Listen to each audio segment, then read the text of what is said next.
now used for plowing, fertilizing, seeding, weeding, harvesting and delivery are all gone. On top of all that, we could reforest the old farmland as parkland and slow the devastating loss of biodiversity.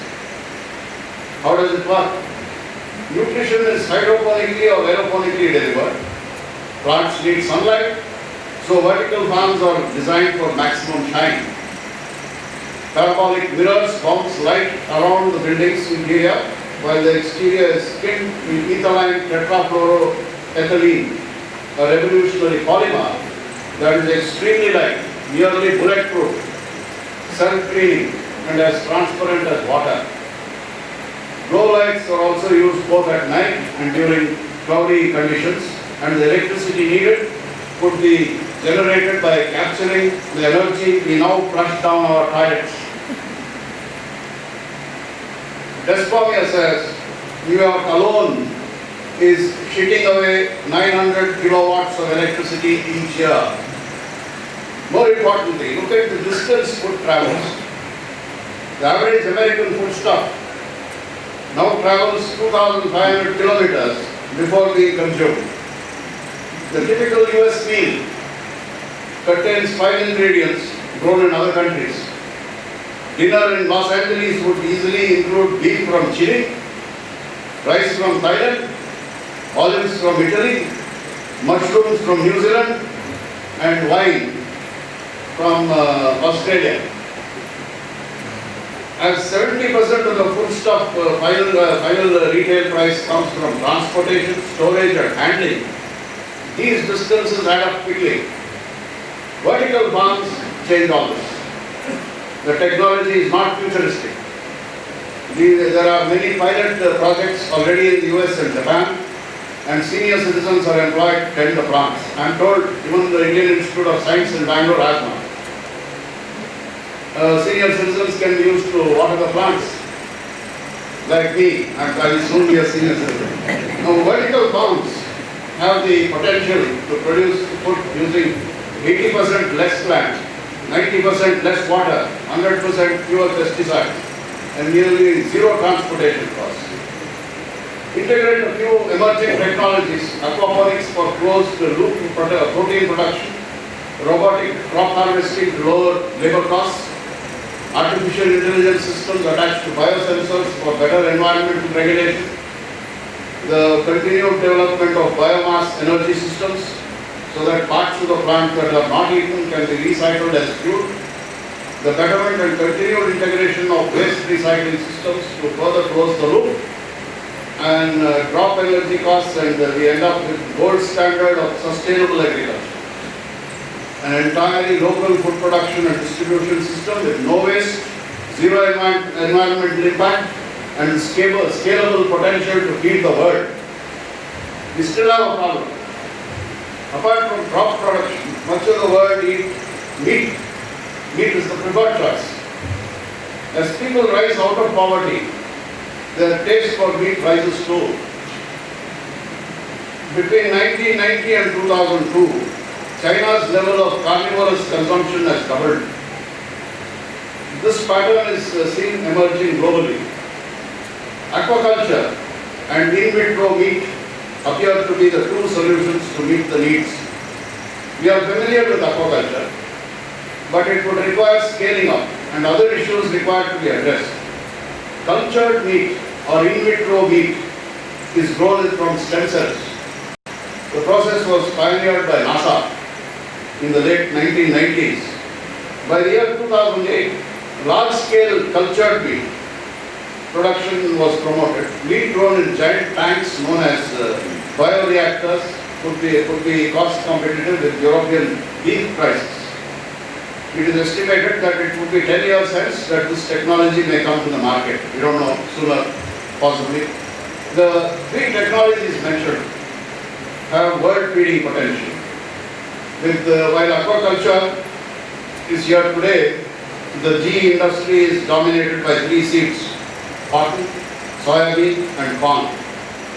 It has yet to penetrate deep into the food crop market. Golden rice fortified with vitamin A is on the scene and would enter the food chain. As many believe, that this technology will save millions of lives. Its arrival would bring a much needed shift in public opinion and speed the acceptance of the other crops. Cultured wheat and widespread deployment of vertical farms is possibly 10 to 15 years away. Moreover, vertical farms are designed to be built within cities or just outside of them. But the majority of the world's hungry and malnutrition now live in rural poverty. While no blanket technology fits the bill, there are also agricultural practices emerging that blend the best of agronomy, forestry, ecology, hydrology, and a host of other sciences, known as agroecology. Basic idea is to design food systems that mimic the natural world. Instead of striving for zero environmental impact, agroecologists want systems that produce more food on less land, while simultaneously enhancing ecosystems and promoting biodiversity. Agroecology projects are being practiced in more than 57 countries around the world. There has been dramatic increase in yields. One of the most successful of those is the push-pull system developed to help Kenyan maize farmers to deal with pestilence, invasive parasitic weeds and poor soil conditions. Push-pull is an intercropping system in which farmers plant specific plants between rows of corn. Some plants release odors that insects find unpleasant. They push the insects away. Others, like sticky molasses grass, pull the insects in, acting as a kind of natural flypaper. Using this simple process, farmers have increased crop yields by 100 to 400%. So there you have it, a long chain of sustainable intensification backed up by agroecological principles, gene crops, synthetic biology, perennial polycultures, vertical farms, robotics, and artificial intelligence, integrated agriculture, upgraded aquaculture, cultured meat. This and more is what is going to feed a world of 9 million. All this needs to be scaled up simultaneously. As every animal on earth eats either plants or animals that eat plants, this number is a good metric for examining the impact that human food consumption is having on the planet. We have a measure for the amount of plant mass produced each year. It's called primary production. Right now, we are consuming 40% of the planet's primary productivity. This is said to be high. Any higher, we could set off a catastrophic loss of biodiversity from which our ecosystems will never recover. Hence, the need to adopt and nurture the above alternatives as quickly as possible is highly imperative. Another profound change would be education. Specifically teaching every child on the planet the basics of literacy, mathematics, life skills, and critical thinking. This may seem to be minimal, but most experts feel this proposed quartet of middle school basics is the foundation for self-improvement. Moreover, self-improvement does not mean what it used to be. With the advent of the internet, these basics are the background needed to understand the significant problem of online materials, significant portion of online materials, thus providing the fundamentals necessary to access what is clearly the greatest self-improvement tool in history. The emphasis on personal growth and personal responsibility is key because we are in the midst of an education revolution. As experts like Sir Ken Robinson, who was knighted for his contribution to education, has repeatedly said that these days antiquated classrooms are the least of our worries. Suddenly, degrees aren't worth anything. When I was a student, if you had a degree, you had a job. If you didn't have a job, it was because you didn't have one. Most of today's educational systems are built on the same learning hierarchy: maths and science on top, humanities in the middle, and art at the bottom. The reason for this is because these systems were developed in the 19th century in the midst of the Industrial Revolution, when this hierarchy provided for the best foundation for success. This is no longer the case. In a rapidly changing technological culture and ever-growing information-based economy, creative ideas are the ultimate resource. Yet our current educational system does little to nourish this resource. Moreover, our current system is built around fact-based learning. But the internet makes almost every fact desirable instantly available. This means we are training our children in skills they rarely need, while ignoring those they absolutely do. Teaching the children how to nourish their creativity and curiosity, while still providing a sound foundation in critical thinking, literacy and maths is the best way to prepare the young for a future of increasingly rapid technological change. Unlike the one-size-fits-all framework, that is our current education system, because tomorrow's version is arriving via personal computers or personal computing devices like a smartphone. It's decentralized, personalized, and extremely interactive. Decentralized means learning cannot easily be curtailed by autocratic governments and is considerably more immune to socio-economic upheaval. Personalized means that it can be tailored to an individual's needs and preferred learning style. These are both significant improvements, but many feel that it's interactivity that could bring the biggest gains. The idea is to engage children in constructing knowledge based upon their personal interests and provide them tools for sharing and critiquing those constructions would lead them to become learners and teachers. It is found that fluency is not exclusive to the third world.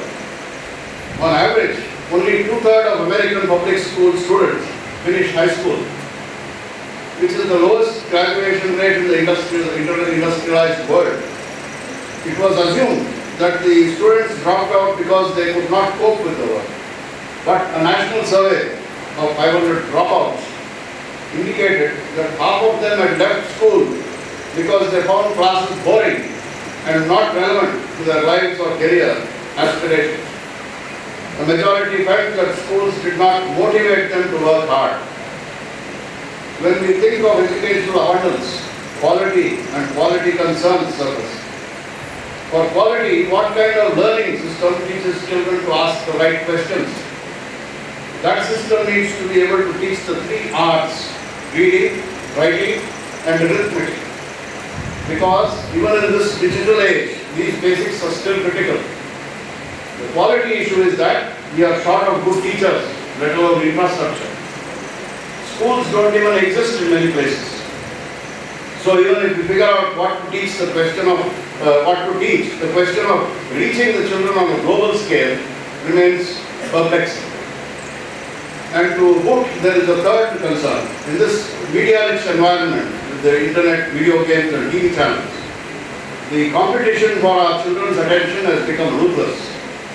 If boredom is the #1 cause of fluency, then our new education system needs to be effective, scalable, and widely entertaining. Even widely entertaining may not be enough. Learning needs to become addictive. Then health. It's hard to believe. It's hard to measure how much our health has improved over the course of history. Though lifespan is a fairly good indicator, in the Neolithic period, life was nasty, brutish, and short 20 years. This jumped to 26 in the Bronze and Iron Ages, and up to 28 in ancient Greece and Rome, making Socrates, who lived till 70, an anomaly when he died in 399 BC. By the early Middle Ages, we pushed into the 40s. During the early 1600s in England, 2/3 of all children died before the age of 4. And the life expectancy was only 35 years. It was the Industrial Revolution that brought a robust food supply, basic public health, measures such as building sewers, collecting garbage, providing clean water, and draining mosquito-infested swamps, all of which made a major difference. By the early 20th century, we had added 15 years to our historical average with the creation of modern medicine and hospitals. The mean age skyrocketed to the middle 70s, While centenarians and super centenarians are becoming increasingly common, the verified age record stands at 130 years. There are, however, areas in our planet where the population even today does not make it past 40, like sub-Saharan Africa. Creating a world of healthcare abundance means addressing the needs at both ends of the spectrum. We will need to provide clean water, ample nutrition, and smoke-free air. We will need to eradicate already curable ailments such as malaria and tuberculosis, and learn to detect and prevent pandemics that seem to threaten our survival with ever-increasing frequency. It may be said that creating a world of healthcare abundance is a very tall order, except that almost every component of medicine is now an information technology and therefore on an exponential trajectory and hence a likelihood of significant developments for the better. Then we come to energy. Modern man's heavy reliance on hydrocarbons for his energy needs is because they are easy to store. Coal sits in a pile, oil in a drum, but solar works only when the sun shines, and the wind works only when the wind blows. These limits remain the largest impasse toward widespread renewable adoption. But progress is being made towards providing grid-level storage. Nuclear power is another option, though a previously dismissed technology.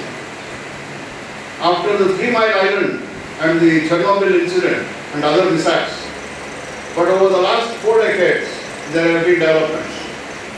Scientists denote nuclear power by generations. Generation 1 reactors were built in 1950s and 1960s. Generation 2 refers to all the reactors supplying power in the US today. Generation 3 is considerably cheaper and safer than previous iterations. But it is Generation 4 that explains the recent support for this technology.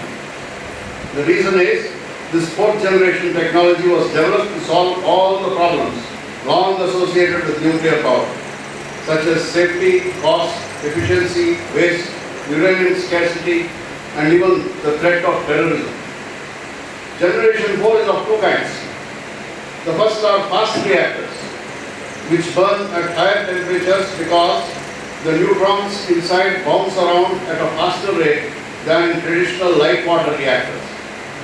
This extra heat gives fast reactors the ability to turn nuclear waste and surplus weapons-grade uranium and plutonium into electricity. The second category are liquid chloride thorium reactors. These burn the element thorium, which is 4 times more plentiful than uranium, and don't create any long-lived nuclear waste in the process. These generation technologies are passively safe, meaning that in case of trouble, they are able to shut themselves down without human intervention. There are small-scale modular generation 4 nuclear reactors which are built in factories and are sealed completely and are designed to run for decades without maintenance. With investments by Bill Gates and venture capitalist Vinod Khosla, TerraPower is to develop the traveling wave reactor, a generation 4 variation called TWR, which has no moving parts, can't melt down, and can run safely for 50 plus years, literally without human intervention. It can do all this while requiring no more enrichment operations, zero spent fuel handling, and no reprocessing or waste storage. The reactor vessel also serves as its burial cask. Essentially, TWRs are a build, bury and forget power supply for a region or a city, making them ideal for the developing world. Experts feel that this would happen by 2030. And now, so friends, this is a short picture of what you are in store for in the future. And those of you who are going to live beyond 2050, keep this in mind, that you heard a speech by me.